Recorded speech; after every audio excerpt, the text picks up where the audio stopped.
അതായത് എൻ്റെ അറിവിലുള്ള കാര്യം പറഞ്ഞുതരാം. ആസ്പ പെയിന്റ് ഉണ്ട്, PU പെയിന്റ് ഉണ്ട്, മെറ്റാലിക് ഉണ്ട്. പിന്നെ അങ്ങോട്ട് പല ടൈപ്പ് ക്വാളിറ്റി ഉണ്ട്. അതിൽ നമ്മൾ കൂടുതൽ മെറ്റാലിക് പെയിന്റ് തന്നെയാണ് അടിക്കുന്നത്. പിന്നെ ബേസ് കോട്ട് അതാണ് അടിക്കുന്നത്. മെറ്റാലിക് ആകുമ്പോഴത്തേക്കുള്ളത് നമ്മളെ അത്ര റിഫ്രഷൻ തിളക്കം. മെറ്റാലിക് കൂടുതൽ കാറിനടിക്കുന്ന പെയിന്റ് ആണ്. എൻ്റെ അറിവിലാണ്, തെറ്റുണ്ടെങ്കിൽ യൂസ് ചെയ്യുമ്പോൾ അറിയാവുന്ന കാര്യം ഞാൻ പറയണമെന്നേ ഉള്ളൂ.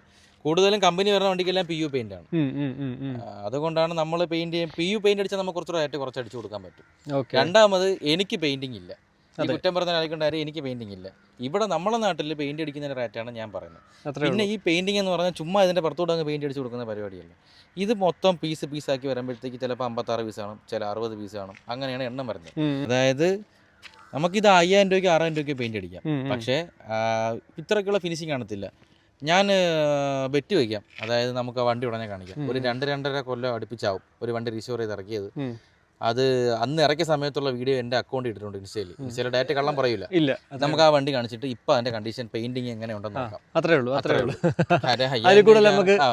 അതിൽ കൂടുതൽ എന്തായാലും പറയാൻ പറ്റത്തില്ല. പിന്നെ അത് കഴിഞ്ഞിട്ട് ഈ പെയിന്റിംഗ് എന്ന് പറയുമ്പോൾ മിക്കവാറും സ്ഥലത്ത് ഞാൻ കണ്ടിട്ടുണ്ട് ജസ്റ്റ് മുകളിൽ കൂടെ അടിക്കുന്നത്. അതിനായിരിക്കും അവർ 5000-6000 എന്ന് പറയുന്നത്. വണ്ടി ബോഡി ഇളക്കാതെ നിർത്തിക്കൊണ്ടൊക്കെ അടിക്കാം. നമ്മളും അത് പല വണ്ടിയും പല കസ്റ്റമേഴ്സ് നിർബന്ധം പറയുമ്പോൾ പൈസ ഇല്ലാന്ന് പറയുമ്പോൾ ചെയ്ത് കൊടുക്കാറുണ്ട്. പക്ഷേ നമ്മൾ റിസ്റ്റോറേഷൻ എന്ന് പറയുമ്പോഴത്തേക്ക് ഇത് കംപ്ലീറ്റ് ചെയ്സാക്കി പീസാക്കിയാണ് ചെയ്യുന്നത്. ഒരു 50-60 പീസുകൾ എണ്ണം വരും ഓരോ വണ്ടി ഇളക്കം. എന്നിട്ട് ഇത് ഒന്നേന്ന് കൊണ്ടുപോയി കംപ്ലീറ്റ് റിമൂവർ ഇട്ട് പെയിന്റ് എല്ലാം ഇളക്കി വെറും ഇരുമ്പാക്കി, പിന്നെ അതിൽ പ്രൈമർ അടിച്ച് പുട്ടിയിട്ട് ലെവലാക്കി, പിന്നെ അതിന്റെ മുകളിൽ മറ്റേ അണ്ടർ കോട്ടിങ് വെള്ള സർഫസറൊക്കെ അടിച്ച് പിന്നെയാണ് പെയിന്റ് ചെയ്യുന്നത്. അല്ലാതെ വെറുതെ അങ്ങ് അടിക്കുന്നതല്ല. അപ്പോൾ അതിനായിട്ടുള്ള കോസ്റ്റ് ഉണ്ട്. അത്രേ ഉള്ളൂ. പിന്നെ കമന്റ് ഇടുന്നവർക്ക് എന്ത് വേണോ പറയാം. വണ്ടിയുള്ളവർക്ക് ഇന്നലെ ഞാനൊരു കമന്റ് കണ്ടതായിരുന്നു. ഞാൻ എൻ്റെ ബുള്ളറ്റ് 6000 രൂപയ്ക്ക് അടിച്ചെന്ന് പറഞ്ഞ് ഒരാൾ കമന്റ് ഇട്ടു. അപ്പോൾ താഴെ വേറൊരാൾ, ഇതൊന്നും ഇവിടെ ഉള്ളവരൊന്നും അല്ല, വേറൊരു ആൾ വന്ന് കമന്റ് ഇട്ടേക്കുന്നത് അത് വീട്ടിനടിച്ച പെയിന്റ് ബാക്കി ഇരുന്ന് അടിച്ച് കൊടുത്തിരിക്കും. അതായത് ആ കമന്റ് ഇട്ട് രണ്ടാമത്തെ കമന്റ് ഇട്ട ആൾക്ക് അറിയാം അത് നടക്കില്ല എന്നുള്ള കാര്യം. ചുമ്മാ എന്തെങ്കിലും പറയാ. പിന്നെ ഞാൻ പല റീസ്റ്റോർ ചെയ്യുന്ന മെക്കാനിക്സുള്ള വീഡിയോ കണ്ടിട്ടുണ്ട്. ഞാൻ പണ്ടുപോലെ പലരെയും ഫോളോവറാണ്. അതിൽ 1-2 പേരെ വിളിച്ചിട്ടുണ്ട്. ഞാനോട്ട് ഇപ്പോൾ കോൺടാക്റ്റ് ഉണ്ട് നമ്മളെ വീഡിയോ കണ്ടിട്ട്.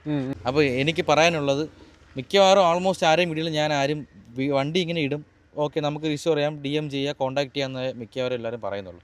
പെയിന്റിങ്ങിന്റെ റേറ്റും പണിക്കൂലിയും ഒന്നും ആരും വീഡിയോ പറഞ്ഞിരുന്നത് ഞാൻ കണ്ടിട്ടില്ല. നമുക്ക് കള്ളത്തരമില്ല. നമ്മളെ റേറ്റ് ഇതാണ്, നമ്മളിവിടെ മേടിക്കുന്ന പൈസ ഇതാണ്. അതുകൊണ്ട് നമ്മൾ ഓപ്പൺ ആയിട്ട് എല്ലാം പറയുന്നു. അത്രേ ഉള്ളൂ. അല്ല അതിൽ കള്ളം പറയേണ്ട കാര്യമൊന്നുമില്ല. അത്രേ ഉള്ളൂ. എന്തായാലും നമ്മുടെ ഷിജിൻ്റെ ഷോപ്പ് വരുന്നത് തിരുവനന്തപുരം ജില്ലയിൽ കടയ്ക്കാവൂർ എന്ന സ്ഥലത്താണ്. ഗൂഗിൾ മാപ്പിൽ ഇപ്പോൾ എന്തായാലും ഷിജിൻ്റെ ആ ഒരു ലൊക്കേഷൻ കിട്ടാൻ ചാൻസ് ഇല്ല. പക്ഷേ ഉടനെ തന്നെ അത് ആഡപ്പ് ചെയ്യുന്നതാണ്.